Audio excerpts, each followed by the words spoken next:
Good morning, everybody. I'm Jami Brewer. I am a project coordinator for Project Echo at Neomen. So if you've been to Integrated Care Echo or Ashley, I'm working with you with the deflection echo.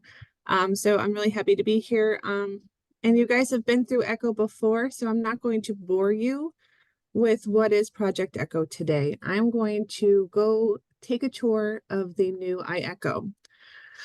So since you guys have made it here to this Zoom room, you have created your account and you've managed to hit the join session button. So what else is here? What can we do with this? So I'm just going to go over what this new platform looks like. I'm going to mostly review this for hub members. So our participants that are here, like Tiffany and Susan, some of the buttons that you'll see me go over are not available to you, but you'll just be grateful that you don't have more to do with the platform. And I'm also just going to review what the benefits are since we now are on this platform. So when you sign in, this is your nice home page. You can see a couple of features here. The biggest thing I'd like to point out is in the upper right-hand corner is that oval that says Project Echo. That is your home button. So if you get lost anywhere in the platform, if you click that oval, you will get to go to this page and start fresh. In the left-hand column, you get to see what's going on globally with Project Echo because there are over 190 countries that are doing Project Echo. So UNM, the University of New Mexico, does a great job at putting the news stories here so we can stay connected with the global movement. In the middle, you'll see the programs that you manage, that you are a part of. So sorry, hub members, at right now, you get to see all of our programs. We don't get to say you just have the Ohio AUD SUD ECHO. You'll get the messages for all of our programs, such as Integrated Care and the Deflection ECHO that launches on February 14th. So there's some new things that'll be coming. So hopefully we'll be able to fine tune this piece as well. In the right-hand column, you'll see where your profile completion is, any announcements that you might have going on with your programs. And if you scroll down a little bit more on that, you also get to see kind of how many sessions you've participated in and so forth. Another big part of this screen right here, you see the question mark that's next to my face up here. That is the help button. So if you need help on any specific thing of how to upload something, how to get somewhere, how to find something, this help has been incredibly helpful. You can also view it for the help breaks it down by participant and by hub member. So if you have a participant that's having struggles trying to find something, you can usually find something within that help button to help them out as well, because their view is just slightly different. And I'm going to allow for questions at each little part versus at the end. So is there any questions on the home page for anybody? I actually do have one. Is it helpful to the hub team for us to complete our profiles so you know who the audience is? Or does that not matter? That's a great question. And it just moves on to my next slide about the profile completion. So as you can see here, it's not always going to be 100%. You don't need it to be 100% for the participants to know who you are or for other Echo Hubs to find you if you have your profile public. There's three main parts to your profile. You have your personal details, so who you are, where you're at, preferred language, anything there. The ones that you have to fill out are the ones with the red asterisks. So if you don't fill out the ones with the red asterisks, it's fine. We do encourage to make sure we have basic contact information. You also have professional details. So what your profession is, and this one is a little tricky. You just got to pick the closest thing to you. They have not been able to put all of the professions in yet. I know Nicole has put a lot of work into making sure we have all the different licensed social work, counselor, psychologist, all of those different pieces, parts. And I'm sorry, I don't know where we're at on that. If there's an update from UNM and the iECHO team, she's shaking her head no, so not yet. academic qualifications, if you want to put your licensures and your degrees in there. Fields of interest, do what you would like to do there. If you want to link your LinkedIn here and Twitter, or they call that X now. So you can put in there what you want to put in there as far as like if you want to link that. It is not required. Neomed's not going to require you to put your LinkedIn one in at this time. So we just would like to know who you are. And if you have a profile picture to add, that's always helpful for those who don't know us yet to know what face is there. And I had mentioned about privacy and how to make I'm sorry, my mouse moved on me. Now I'm going to go, there we go. How to make it public or private. So if you go to the account details, you have this little toggle button. So you can make people available to see you and find you. So say you went to a conference and you presented on Project ECHO, but then people forgot the QR code or where to find you. They can go to iECHO and search for you and find you. If you don't want that to happen, then you can make it private. Does that answer your question, Stacy? Yes, it does. Thank you very much. Absolutely. Are there any other questions about the profile piece?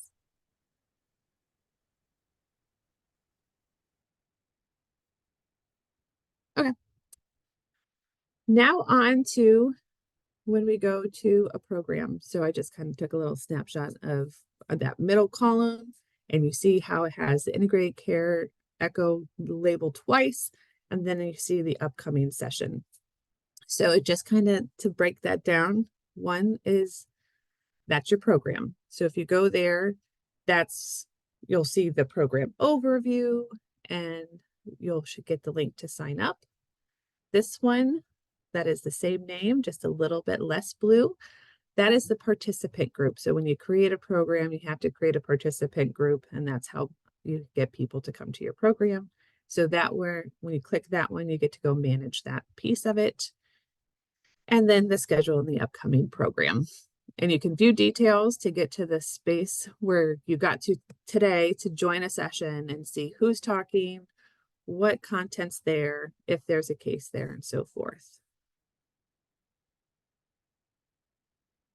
So if we hit that first button and we go to the program, you kind of see the overview. And I did switch it up and I did today's program so we could see what that looks like and what that description is.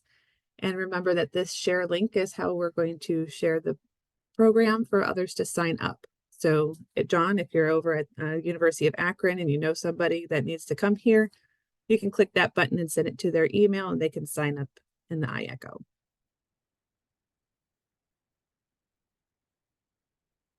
When we go to the participants group, this first small picture, sorry, it's big on my screen, so I know it's smaller depending on what device you're viewing this on. So you do have an availability to see the slides and so forth. The participant group right here, and you view details, and it takes you to this page here where you can see the schedule. And I think that's pretty basic. I don't know if there's any questions on that one. If there's anything anybody wants me to add to this one. Good. Thanks, guys.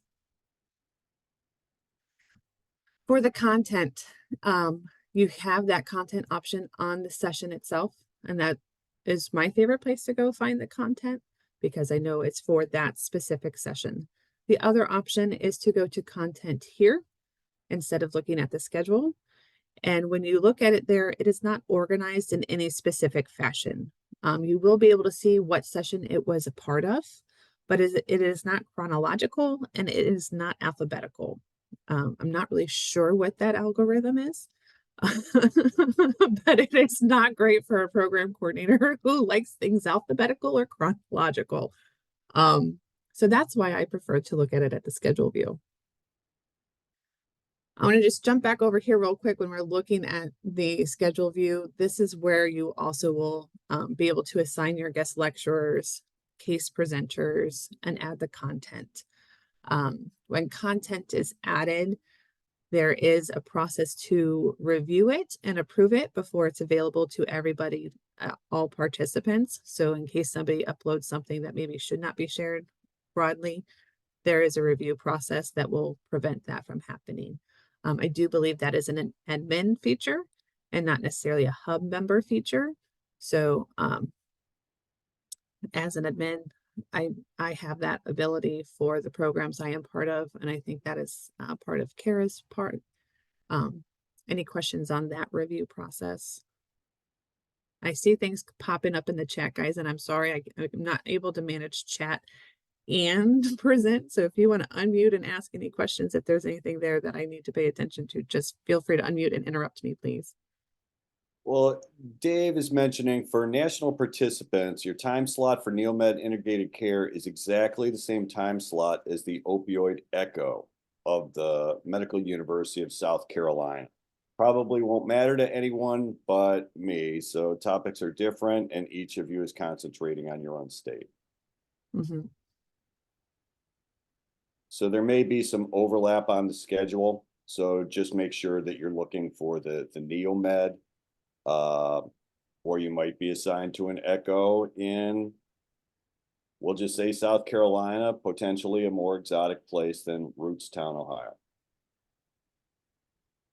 Thanks, John.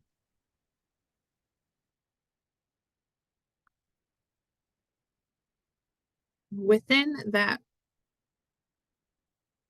page that we were on at the very top, there was a settings button. That is a newer feature to the iECHO. And so you have the ability to change some things that we weren't able to change before. So in general, if you needed to change your name, obviously they don't like the integrated care name because we have the @ symbol, but you can change the date and time, registration, communication and reminders, session and video conferencing. So some of the reminders right now, the default is for the reminders to go out 30 minutes before the session starts. But now you can change that to 45 minutes or to an hour before the session starts. Whatever that program preference is, you have a little bit more ability to change things to fit your program. Other This selection. early, I'm not sure. More is better. It's early, more is better. Notice that if it's not early, a longer time period is probably not helpful. Even with the integrated care, that's that lunchtime one, we had immediate feedback on our first session that because they got the reminder 30 minutes before, they jumped on. So I'm not messing with it for the programs that I'm on right now. And for this one, I probably wouldn't recommend you sending it out at 6 a.m. No, I think, and I think that there's probably been some work done on measuring the ideal reminder time. So my guess I is would that assume so. I would hope that they looked at that optimization there. But thank you, Stacy. The other options that we have when you're in the program is you have your schedule, the content, your participants, reports, discussions, and forms. So reports, I don't think that's available for all people, but that's where you can pull the attendance report by session. It's not very robust. It's lacking what the previous legacy iECHO was able to pull from our participants, but they're working on beefing that up for us. There's a lot of hubs that are asking for more reports. The discussions are great. Kara utilized this as a reminder midweek for the session today, and I got that and I was like, oh, that worked really great. It's also a discussion for conversation. So if your network has a question that comes on Monday morning, that they don't have to wait until Friday to ask that question. They could put it in that discussion forum. And you could queue them up and say, this would be a great case. Can you come Friday morning to present that? So it's a good way to connect. It also allows for John to connect with Tiffany if there's something that's happening throughout the week that would be helpful. So it's just a way for your network to stay connected. Good Q&A. It's not a social platform, so we're not posting memes or any of those types of things here. It will be related to the program. If we see other things happening, we can review and go forward. There's also the forms. So the ideal thing is that when you want to survey your participants or collect additional information, you can do that within this platform. Right now, it is not what we want it to be. So we've been able to participate on another program where they tried to utilize that, and then they actually backtracked and went back to their regular platforms for the survey purposes. Minor things, but when you're collecting data, you don't want to necessarily have to manipulate and work around a lot of different things when you're collecting that. So right now, I advise against using it. As they fix it, we'll let you know so that you can start utilizing it and keep it all in one spot. On the home page, when you're at the program and before you go to participants group, there is a dashboard section. So if you look right here, so this is the bottom part of that page. So I just scrolled way down under the description, and that is the option for the hub members to view the dashboard.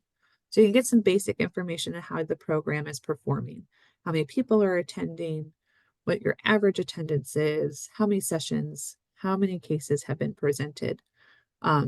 One caveat on cases presented. So I know some of our programs are really good at getting cases on the fly versus scheduled in advance. If a hub member enters in the case information, it counts the hub member as the case presenter. So just be mindful, it will still count as a case, but it won't count as like a participant was presenting the case. But you can, if in my mind, how I'm going to process this for now is I'll have my Word document or whatever document I'm going to upload as a case, and I will say who presented it and what the general information was.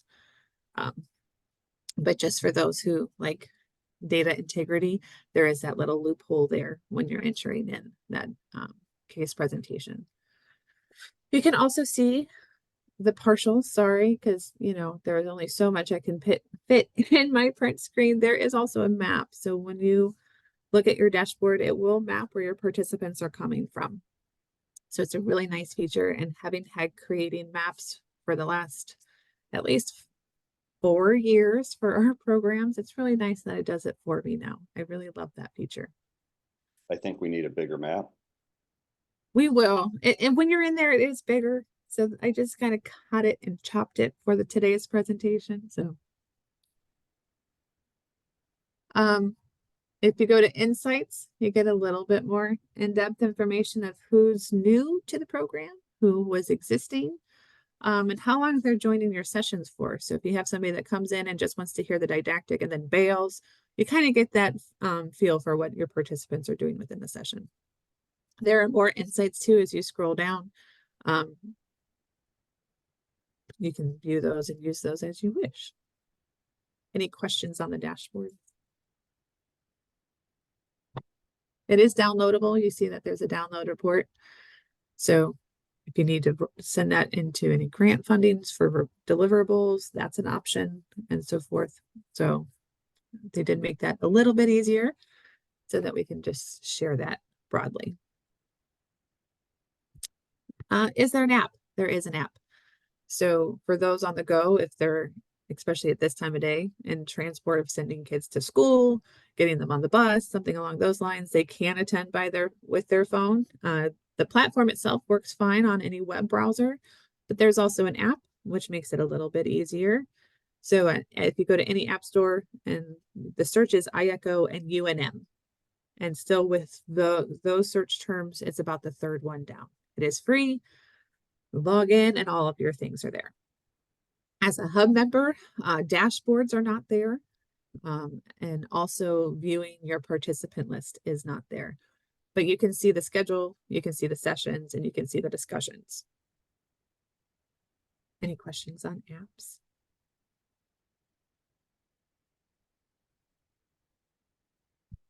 Okay.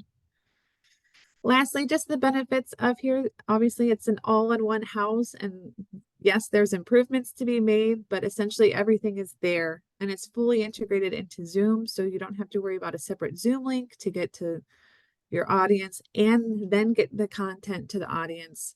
Automatically sends the reminder emails, which has taken a load off of me because sometimes my reminder emails would go out the day before.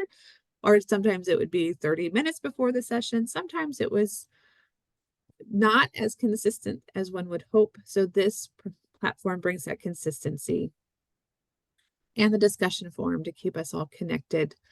So that is the quick tour and overview of the iECHO for Hub members.